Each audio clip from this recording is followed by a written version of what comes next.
రఘురామకృష్ణరాజు గారు గెలుస్తారా?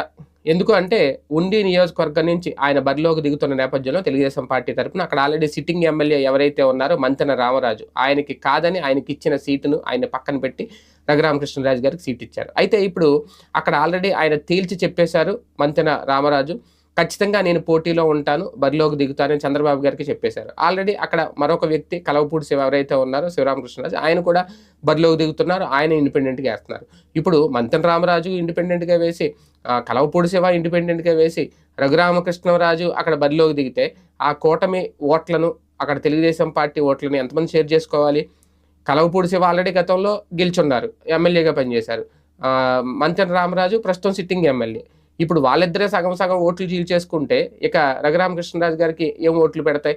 అంటే ఉండి విషయంలో సీటు సంపాదించుకోవడం వరకు, టీడీపీలో చేరడం వరకు చాలా చాణక్యాన్ని ప్రదర్శించారు. మంచి స్ట్రాటజీ వర్క్